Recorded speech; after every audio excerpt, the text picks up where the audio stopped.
나는 5개월 전 새로운 집으로 이사를 와 삶을 이어나가고 있다. 어떻게 이 집으로 오게 된 것일까?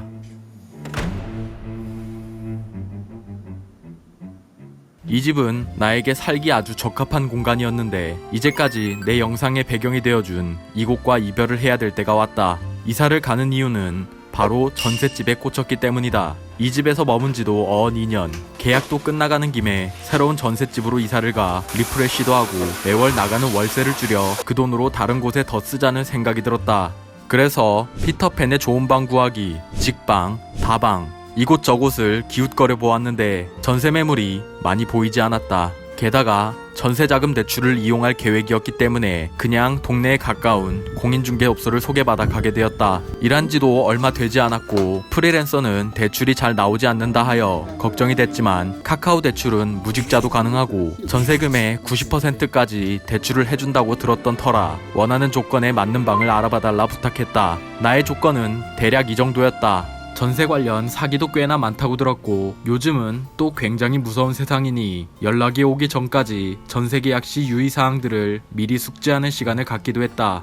혹시나 전세를 생각하시는 분들은 꼭 많이 알아보고 가시길 바란다. 2주쯤 지나 다행히 조건에 맞는 괜찮은 방 3-4군데 정도를 알아보셨다는 연락이 왔다. 그 중에서 조건도 맞고 근저당이 아예 없어 안전해 보이는 이곳과 계약을 하게 되었다.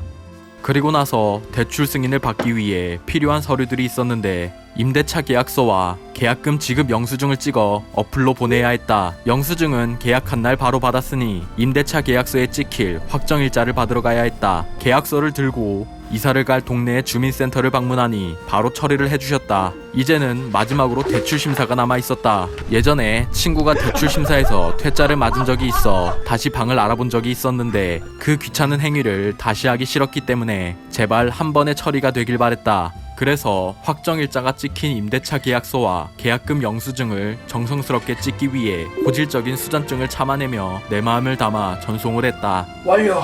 그리고 얼마 안 있어 바로 승인 문자가 날라왔다. 참 다행이었다. 이제는 이사 준비를 하기만 하면 됐다. 꽤나 여유 있는 시간이었지만 일을 하고 있기도 했고 생활도 해야 하니 그 핑계로 이삿짐 싸는 것을 미루다가 조금씩 이삿짐을 싸보기로 했다. 이삿짐 싸는 것을 너무 쉽게 생각했지만 내가 간과했던 것이 있었다. 정말 쓸데없는 물건까지도 버리지 않고 저장 강박증이 있나 싶을 정도로 다 모아두는 고질병을 가지고 있다는 점이었다.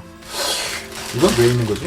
정말 필요 없는 것들을 골라 조금은 버려보기로 마음을 먹었다. 아무거나 다 쑤셔놓은 이 수납장에서 첫 번째로 발견한 것은 추억이 깃든 편지 모음집이었다. 이것은 훈련소 때 받은 인터넷 편지들인데 짐 정리를 하다가 갑자기 추억팔이 여행을 떠나본다. 그렇게 이사와는 아무 의미 없는 시간 30분이 지나갔다. 시간이 참 빠르다. 근데 편지들을 살펴보니 친구가 훈련소에서 보낸 편지들도 있었다. 다만 내가 아니라 다른 친구들과 전 여친에게 보내는 편지였다. 나에겐 편지를 잘 전달해달라는 말만 있을 뿐이었다. 감성 가득한 친구의 편지를 비웃으며 친구가 전 여친한테 보낸 편지를 찍어 친구에게 전송해준다. 이번엔 10대 시절의 추억으로 빠질 것만 같은 사진도 하나 발견했는데 사진 뒤에는 징그럽지만 풋풋하게 우정을 속삭이는 글귀도 적혀 있었다. 다만 중요한 것은 이 사진과 글귀는 나의 추억이 아니라는 것이다. 나 말고 다른 친구들이서 꽁냥꽁냥 우정을 속삭이는 글귀와 사진이 왜 내 추억 상자 안에 있는지 뭔가 기분이 기묘하다. 그 외에도 언제 받은 건지 모르겠는 영수증, 노트북 키보드가 마탱이 갔을 때 잠시 썼던 블루투스 키보드, 짭카오톡 짭라이언 인형, 유통기한이 19년도까지인 원기 충전약, 밴드는 들어있지도 않은 밴드박스, 뭐야? 17년도쯤 선물 받은 바디크림, 리코더, 카메라 필름, 딱 한 개 남은 건전지, 그리고 수많은 렌즈통까지 정말 나도 모르게 많은 것들이 쌓여 있었다. 아, 이것도 진짜 필요 없을 것 같은데. 그 와중에 다 버리지는 못하겠고 쓸모 있어 보이는 것은 또 챙겨본다. 물론 여전히 사용하지 않고 있지만 말이다. 이쪽 수납장은 대충 해결이 됐다. 근데 뭘 했다고 벌써부터 온몸에 먼지가 가득이다. 그동안 어떻게 살아왔는지 뻔히 보이는 것 같다. 그리고 또 다른 쓸데없는 물건 창고가 하나 더 있었는데 여기에는 내 손을 본뜬 실리콘 손, 말죽거리 잔혹사를 보고 피가 끓어 구매한 쌍절곤, 써본 적은 있나 싶은 줄넘기, 정말 기억조차 없는 물건도 있었다. 이것도 뭐지? 기억을 끄집어내봐도 아무런 연결고리가 없다가 그래피티라는 단어를 보고 한때 그래피티를 하러 다녔던 친구에게 사진을 보내줘봤다. 지 것이 맞다고 한다. 그래서 그냥 버리기로 했다. 그 이후로도 계속해서 나랑은 관련이 없는 물건들이 나오고 있다. 친구들이 쓰다 버릴 것들만 다 우리 집에 버리고 갔나 싶다. 그 외에도 버리기 조금 애매한 것들이 많았다. 이것은 당근마켓을 통해 처분하기로 하고 이제 정말 쓸모없는 것들은 다 버린 것 같다.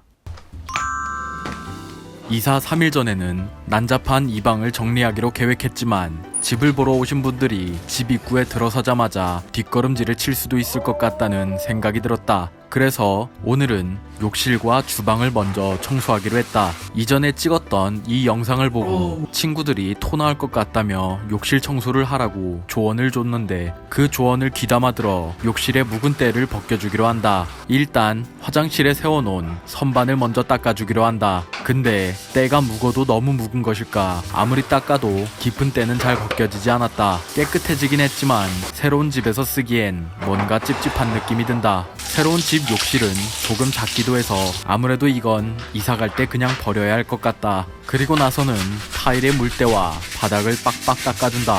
욕실 청소를 끝내고 나서는 주방 청소를 시작하기로 했다.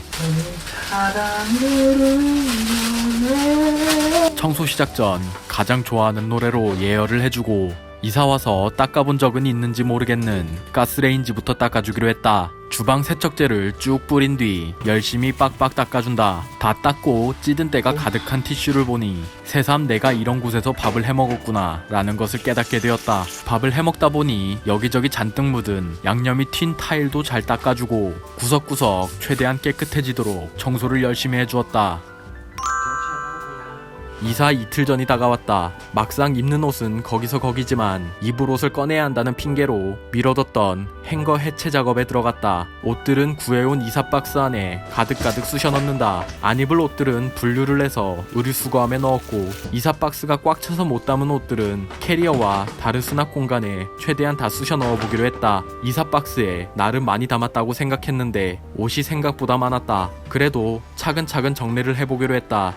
어떻게 이렇게 하는 건지요. 앞에 카메라가 있어서 그런지 뭔가 즐거워 보이는 모습이다. 아따. 심지어 귀여운 척까지 하며 과즙미도 뽐내준다. 캐리어가 꽉 차게 옷을 담고 수납 공간에도 잘 분배해 담아주니 얼추 옷 정리도 끝이 보인다. 옷 정리가 끝나고 나서는 책상에 꽂혀있는 책 정리를 해주기로 한다. 잘 읽지는 않지만 폼으로 놔두고 있는 듯한 이 책들은 새로운 집의 감성을 살려줄 것이라 믿고 대부분 가져가기로 한다. 이사 박스 하나에 다 넣어 놓았는데 굉장히 무거워서 들고 갈 수나 있을지 걱정이다. 혼자서는 도저히 들 수가 없다. 분명 밤에 시작했던 정리가 아침이 와도 끝이 없다. 왜 이리 정리를 아무리 해도 끝이 없는지, 쓸데없는 것들은 왜 이렇게 또 많은지, 다 내가 이렇게 살아온 탓인데 누굴 탓하랴. 드디어 이사를 하루 앞둔 날이 다가왔다. 이 당시에는 데스크탑으로만 일을 하고 있었으니 이사 전날까지 책상과 컴퓨터 해체를 밀어놓았다. 급한 일들을 다 끝내고 나서 바로 컴퓨터와 책상을 해체하려 했지만 변수가 하나 생기고 말았다. 전날에 영상을 찍어 놓았던 행거를 해체하는 파일과 이사 박스에 옷과 책을 담는 파일들이 다 사라져 있는 것이었다. 다음날 아침부터 바로 영상을 찍어야 했기 때문에 카메라 SD카드를 복구시킬 거면 지금밖에 기회가 없었다. 그래서 그나마 빠르게 시도해볼 수 있는 방법 하나를 찾아 프로그램을 돌려보았다. 진행 시간이 오래 걸리니 제발 복구가 되길 바라며 그동안 작은 잡템들을 정리하기로 한다. 남겨놓았던 박스들에 장비들을 그대로 넣고 힙한 척 해보려고 놔뒀던 나이키와 반스의 빈 박스 안에는 짜잘한 잡템들을 넣어준다. 들고 가기 편하게 박스들은 손잡이가 있는 전기요 케이스 안에 다 담아두었다.